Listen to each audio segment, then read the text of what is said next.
Baik, perkenalkan, nama saya Samuel Solanta Purba, NPR 18629. Di sini saya akan membacakan tugas laporan perkara perdata dalam gugatan perceraian. Laporan sidang perdata nomor perkara 71 PDTG garing 2020 garing PN Kawanjahe, hari tanggal putusan Kamis 14 Januari 2021 pukul 13.30 WIB. Penggugat Permai Ginting, tergugat Kristanti Lover Guru Simulingga, Majelis Hakim Ketua Verayeti Madalena SH MH, Hakim Anggota Delima Maria Simanjuntak SH, Hakim Anggota 2 Ita Rahmayadi Rambe SH MH, Panitra Pembantu Happy Sinaga.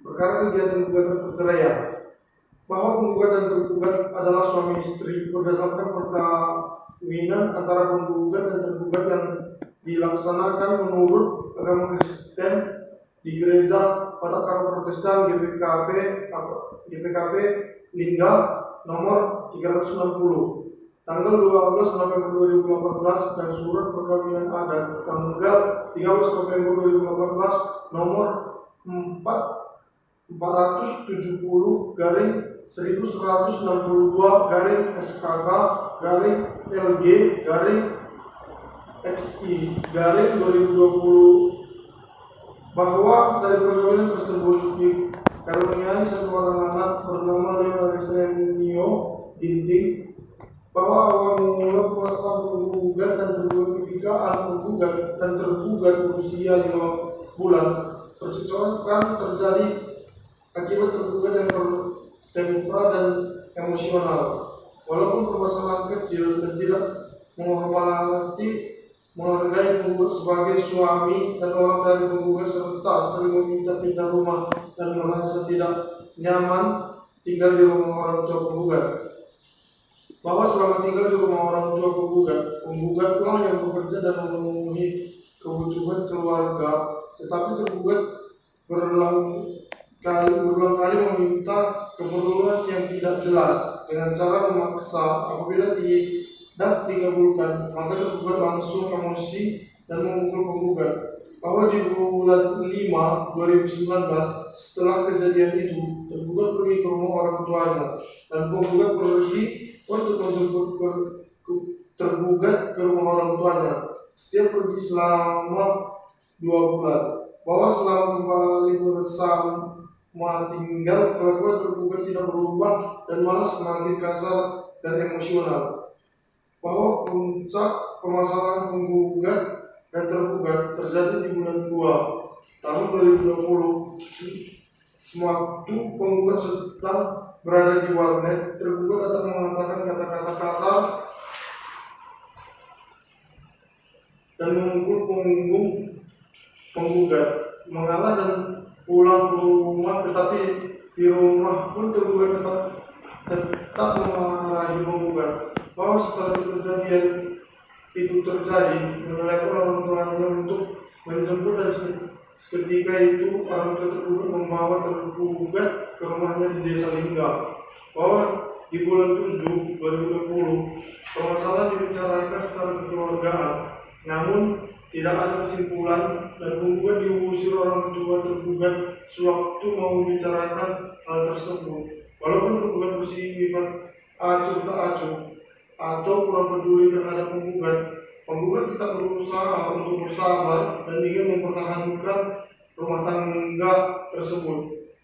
Namun tidak ada titik temunya. Bahwa adanya sikap tidak bertanggung jawab tergugat sebagai istri mengakibatkan tidak ada harapan antara penggugat dan tergugat untuk hidup rukun lagi dalam rumah tangga, menunjukkan bahwa pasal 33 Undang-Undang Nomor 1 Tahun 1974 tentang perkawinan, bahwa suami istri wajib saling mencintai, menghormati dan menghargai, setia dan memberi bantuan lahir dan batin yang satu kepada yang lain, tidak terwujud dalam kehidupan rumah tangga, sehingga tujuan perkawinan penggugat dan tergugat untuk hidup bahagia dan berdasarkan ketuhanan yang Maha Esa sebagai pasal 1 Undang-Undang Nomor 1 Tahun 1974 tentang perkawinan tidak akan tercapai karena itu telah mencukupi alasan agar perkawinan penggugat dan tergugat dinyatakan putus karena perceraian dengan segala akibat hukumnya. Di sini saya akan menjelaskan siapa saja pihak-pihak yang berperan dalam mengatur persidangan perkara perdata dalam gugatan perceraian. Di sini adalah majelis hakim yang terdiri dari hakim ketua dan 2 hakim anggota.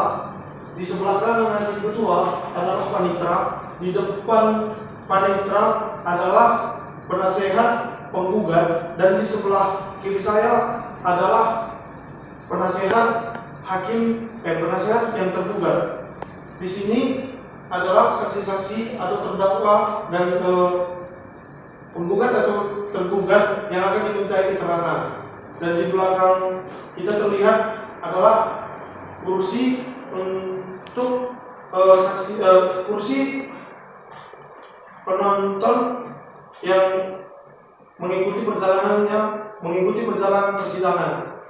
Baik, proses persidangan. 1. Persidangan pertama, gugatan tanggal 23 September 2020. Gugatan kedua, penetapan majelis hakim tanggal 23 September 2020. Persidangan ketiga, penunjukan panitera pengganti tanggal 23 September 2020. Penunjukan juru sita pengganti tanggal 23 September 2020. Persidangan keempat, penetapan hari sidang tanggal 23 September 2020. Persidangan kelima, relas panggilan kepada penggugat tanggal 24 September 2020. Persidangan keenam, relas panggilan kepada tergugat tanggal 28 September 2020. Persidangan ketujuh, relas panggilan kepada penggugat tanggal 16 Oktober 2020. Persidangan ke-8, relas panggilan kepada tergugat tanggal 16 Oktober 2020. Persidangan ke-9, berita acara sidang BAS 1 tanggal 8 Oktober 2020 pada pukul 11 WIB mengenai penunjukan Muhammad Arif N. Harahap SHMH sebagai mediator. Persidangan ke-10, mediasi pada tanggal 15 Oktober 2020 tidak berhasil, gagal. Persidangan ke-11, sidang kedua tanggal 22 Oktober 2020 pada pukul 11 WIB mengenai pembacaan gugatan oleh penggugat dan kesepakatan bagi tergugat untuk memberikan jawaban. Menyatakan belum siap, sidang ditunda. 2. Sidang ketiga tanggal 5 November 2020 pukul 11 WIB mengenai penyerahan jawaban oleh tergugat mengenai gugatan penggugat. Tergugat memohon untuk mengajukan replik, sidang ditunda. 13. Sidang keempat tanggal 12 November 2020 pukul 16 WIB mengenai penggugat menyerahkan replik. Tergugat mohon waktu untuk menanggapi replik penggugat dan mengajukan duplik, sidang ditunda. 14. Sidang kelima tanggal 19 November 2020 pukul 14 mengenai tergugat menyerahkan duplik. Penggugat menyatakan belum siap dan pembuktian, sidang ditunda. 15. Sidang ke-6 tanggal 26 November 2020 pukul 15 WIB mengenai penggugat siap mengajukan alat bukti tetapi tergugat meminta waktu untuk mengumpulkan alat bukti. Ke-16. Sidang ke-7 tanggal 10 Desember 2020 pukul 12 WIB mengenai acara alat bukti surat oleh penggugat dan 2 orang saksi dari penggugat. 17. Sidang ke-8 tanggal 17 Desember 2020 pukul 12 WIB mengenai kehadiran dua orang saksi dan tergugat, para pihak meminta waktu dalam pengajuan kesimpulan. 18. Konkludasi ataupun kesimpulan oleh penggugat, namun tergugat tidak menyerahkan. 19. Sidang ke-9 tanggal 14 Januari 2020 pukul 13 mengenai pengabulan gugatan seluruh oleh hakim. Baik, terima kasih saya ucapkan untuk perhatiannya.